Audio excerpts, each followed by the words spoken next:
आप सभी को राधे राधे। हम देवी सावित्री के जीवन चरित्र पर चर्चा कर रहे थे।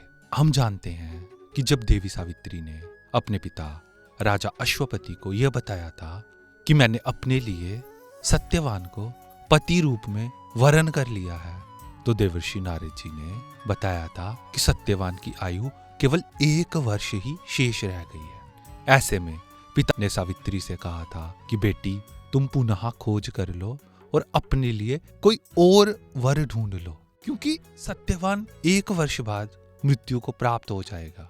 तो पति के बिना जीना बड़ा दुखदायक होता है, बड़ा कष्टदायक होता है।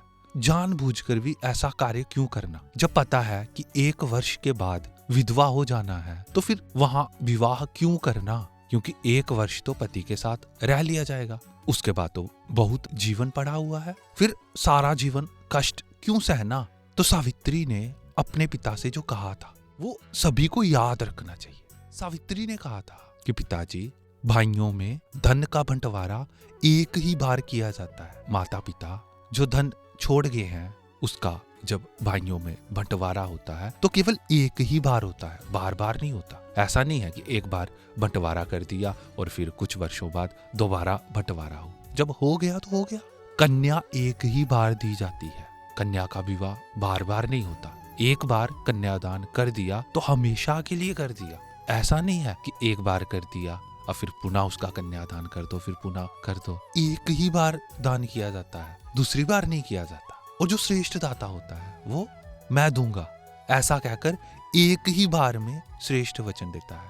और हम जानते हैं कि हमारी सनातन संस्कृति ऐसी रही है कि यहाँ पर वचन को प्राणों से भी अधिक महत्व दिया गया है। वचनों के लिए हमारे श्रेष्ठ पुरुषों ने अपना सब कुछ दांव पर लगा दिया, लेकिन अपने वचन को असत्य नहीं होने दिया। तो सावित्री कहती है कि अब सत्यवान भले अल्पायु हो या दीर्घायु, गुणवान हो या गुणहीन हो, मुझे इन सब बातों से फर्क ही नहीं पड़ता है, क्योंकि मैं मन ही मन सत्यवान को पति रूप में स्वीकार कर चुकी हूँ।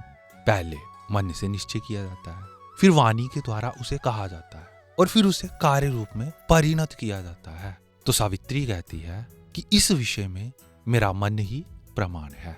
नारद जी ने अश्वपति जी से कहा कि आपकी बेटी किसी व्यवस्था में धर्म का त्याग नहीं करेगी। यदि इसने सत्यवान को चुन लिया है तो अब ये अपने निश्चय से डिगेगी नहीं, अब ये अपना निर्णय बदलेगी नहीं। तो इसी में भलाई है कि आप अपनी पुत्री का विवाह सत्यवान से कर दीजिए, क्योंकि सत्यवान में अनेकों गुण तो हैं। तो राजा अश्वपति जी ने नारद जी की बात को स्वीकार किया और फिर उन्होंने अपनी पुत्री के विवाह के लिए सारी सामग्री एकत्रित कर ली। और एक दिन उन्होंने श्रेष्ठ ब्राह्मणों को, ऋत्विजों को, पुरोहितों को बुलाया और उनसे मुहूर्त निकलवाया। और उस शुभ दिन राजा अपनी कन्या को लेकर उस तपोवन में गए जहां नेत्रहीन राजा द्युमत्सेन निवास कर रहे थे। राजा पैदल ही उस आश्रम की ओर चल पड़े और वहां पर उन्होंने द्युमत्सेन को शालव वृक्ष के नीचे कुश की चटाई पर बैठे हुए देखा। अश्वपति ने द्युमत्सेन की यथायोग्य पूजा की और अपना परिचय दिया। द्युमत्सेन ने मद्रराज अश्वपति को अर्घ्य, आसन और गौ निवेदन करके उनसे आने का उद्देश्य पूछा। तब अश्वपति ने द्युमत्सेन को बताया कि ये मेरी पुत्री है, इसका नाम सावित्री है और मैं इसका विवाह आपके पुत्र सत्यवान से करवाना चाहता हूँ। आप कृपा करके इसे अपनी पुत्र वधू के रूप में स्वीकार करें। द्युमत्सेन ने कहा, हमारा राज्य तो छिन चुका है और मेरे नेत्र भी चले गए हैं, मैं अंधा हो गया हूँ। हम इस वन में रह रहे हैं, आपकी पुत्री को इस वन में बहुत कष्ट होगा, आपकी पुत्री इस कष्ट को सह नहीं पाएगी। तब अश्वपति कहते हैं कि राजन, सुख और दुख तो उत्पन्न और नष्ट होने वाले हैं। इस बात को मैं और मेरी पुत्री भली प्रकार से जानते हैं और मेरे जैसे मनुष्य से आपको ऐसी बात नहीं करनी चाहिए। आप तो बस सावित्री को सत्यवान की पत्नी के रूप में और अपनी पुत्र वधू के रूप में ग्रहण करें। तब द्युमत्सेन ने अपने मन की बात कही। उन्होंने कहा कि राजन, मैं तो पहले से ही आपसे संबंध जोड़ना चाहता था, लेकिन जब मेरा राज्य चला गया, मेरे नेत्र भी चले गए, तब मैंने इस संबंध का विचार छोड़ दिया। लेकिन मेरा वो संकल्प आज सिद्ध हो रहा है, तो ये बहुत प्रसन्नता की बात है। तब उस आश्रम के सभी ब्राह्मणों को बुलाकर दोनों राजाओं ने सावित्री और सत्यवान का विवाह संपन्न करवाया। उसके बाद राजा अश्वपति प्रसन्नतापूर्वक अपनी राजधानी को चले गए। पिता के जाते ही सावित्री ने राजसी वस्त्रों का और आभूषणों का त्याग कर दिया और वल्कल और गेरुए वस्त्र पहन लिए। उसने अपने सास ससुर की खूब सेवा की और अपने पति को भी सेवा से संतुष्ट कर लिया। दिन बीतते गए, सावित्री अपने धर्म का पालन करती रही, सास ससुर और पति की सेवा करती रही, लेकिन भीतर ही भीतर उसे ये चिंता खाए जाती कि सत्यवान के पास अधिक समय नहीं है। बहुत समय निकल गया और वो समय भी निकट आ गया जब सत्यवान की मृत्यु होने वाली थी। सावित्री को हर पल नारद जी की कही हुई बात याद रहती और सावित्री एक एक दिन बीतने पर उसकी गणना करती रहती थी। जब सावित्री ने निश्चय कर लिया कि आज से चौथे दिन मेरे पति की मृत्यु हो जाएगी, तब उसने दृढ़ निश्चय किया कि वह 3 दिन तक कठोर उपवास करेगी, व्रत का पालन करेगी और एक ही जगह पर खड़ी रहेगी। उसके ससुर द्युमत्सेन ने उसको समझाया कि पुत्री, बहुत कठिन है, कैसे इस व्रत का पालन कर पाओगी? तब सावित्री ने कहा कि मैंने दृढ़ निश्चय करके ही इस व्रत का आरंभ किया है, आप चिंता मत कीजिए। सावित्री एक ही स्थान पे खड़े रहकर काठ सी प्रतीत होती थी। जब सत्यवान की मृत्यु वाला दिन आया तो सावित्री ने सुबह सुबह सारे काम संपन्न किए और सास ससुर और ब्राह्मणों को प्रणाम किया। इन सभी ने सावित्री को आशीर्वाद दिया और सावित्री ने उसे शिरोधार्य किया। तब सास ससुर ने सावित्री से कहा कि तुमने अपना व्रत पूर्ण कर लिया है तो अब उसका पारण कर लो।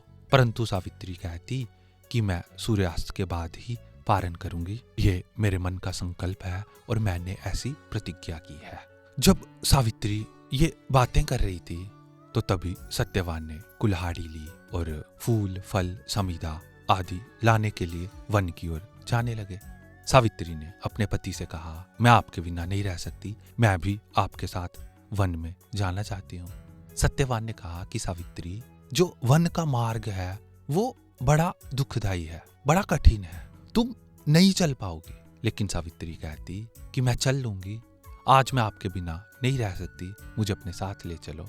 तो सत्यवान ने कहा कि यदि तुम जाना ही चाहती हो तो मैं तुम्हारा ये मनोरथ अवश्य पूरा करूंगा, परंतु उसके पहले तुम मेरे माता पिता से पूछ लो ताकि मैं दोष का भागी ना बनूं। सावित्री सास ससुर के पास गई और उनसे प्रार्थना की, कहने लगी कि मैं अपने पति के साथ जाना चाहती हूँ, आज एक पल भी मेरा उनसे वियोग सहन नहीं हो पा रहा, तो यदि आपकी आज्ञा हो तो क्या मैं अपने पति के साथ जाऊं?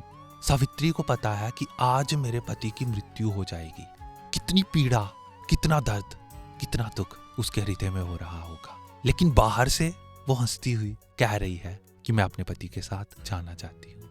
चाहती तो महान बन जाती, कहती कि मेरे पति की मृत्यु होने वाली है और अपने पति को बचाने के लिए मैंने 3 दिन व्रत किया है। लेकिन सावित्री ने किसी को बताया तक नहीं ताकि कोई परेशान ना हो और वह दर्द अपने हृदय में ही दबा के रखा और सास ससुर से आज्ञा ले रही है। ये कह रही है कि मैं जाना चाहती हूँ, मैं अपने पति के बिना नहीं रह पा रही, मुझे जाना है। तो द्युमत्सेन कहते हैं कि मुझे नहीं याद कि जब से सावित्री इस घर में आई है तब से उसने हमसे कुछ मांगा हो, आज पहली बार कुछ मांग रही है तो हम मना कैसे करें, आज्ञा दे दी। तो सास ससुर की आज्ञा पाकर सावित्री अपने पति के साथ चल दी। बाहर से तो मुस्कुरा रही थी लेकिन उसके हृदय के भीतर दुख की ज्वाला जल रही थी। सावित्री ने घूम घूम कर बहुत सुंदर और विचित्र वन देखे, सुंदर सुंदर नदियों वाले, सुंदर सुंदर फूलों से सजे हुए वृक्षों वाले वन सावित्री ने देखे। सत्यवान सावित्री को कहते कि सावित्री देखो कितना मनोहर दृश्य है। सावित्री देख रही है, अपने पति की सभी अवस्थाओं का निरीक्षण कर रही है, मुस्कुरा रही है, बातें कर रही है, लेकिन हृदय में बहुत दुख है। आज मेरे पति के प्राण चले जाएंगे, क्योंकि नारद जी की कही बात कभी झूठ नहीं हो सकती। तो सावित्री अपने हृदय के 2 भाग करके, एक से अपने पति का अनुसरण करती और दूसरे से नारद जी की कही हुई बात को याद कर करके विचलित होती रहती। उसके बाद क्या हुआ ये हम अगले वीडियो में जानेंगे। धन्यवाद।